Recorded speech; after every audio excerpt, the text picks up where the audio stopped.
میں نہیں کروں گا یہ شادی.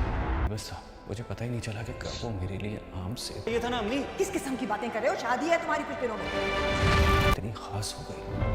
میں نے بہت کوشش کی خود کو روکنے کی. آنور کہاں ہے امی؟ چلی گئی ہے کہیں اپنی ماں کے ساتھ، اور کہاں گئی ہے مجھے نہیں پتا، نہ میں جاننا چاہتی ہوں. اگر وہ جا رہی تھی تو آپ کو اسے روکنا چاہیے خود کو سمجھانے کی، لیکن میرے بس میں کچھ تھا ہی نہیں. ان کو مجھ سے اس طریقے سے محبت اور خلوص کا اظہار نہیں کرنا چاہیے تھا. اب دیکھیں نا ان کی محبت کا جواب مجھے کس طرح دینا پڑا.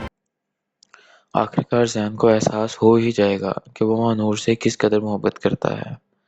وہ اپنی محبت کو زیادہ دیر تک دل میں دبا کر نہیں رکھ سکتا.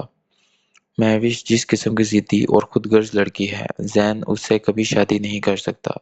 مانور اپنی ماں کو لے کر وہاں سے چلی جائے گی، اور جیسے ہی زین کو یہ بات پتہ چلے گی وہ غصے میں اپنی ماں پر چلائے گا اور انہیں مانور اور اس کی ماں کو جانے اور کہے گا کہ انہوں نے مانور اور اس کی ماں کو جانے ہی کیوں دیا.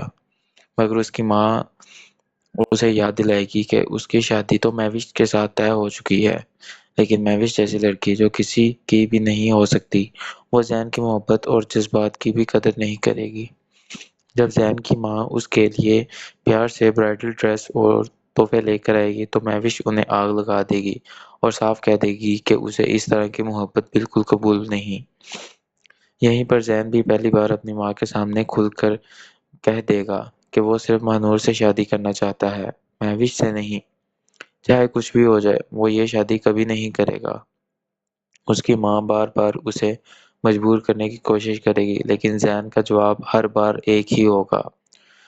آخر میں وہ مانور کو ڈھونڈنے کے لیے نکل پڑے گا، اور یہ سب دیکھ کر اس کی ماں کو بہت بڑا صدمہ ہوگا.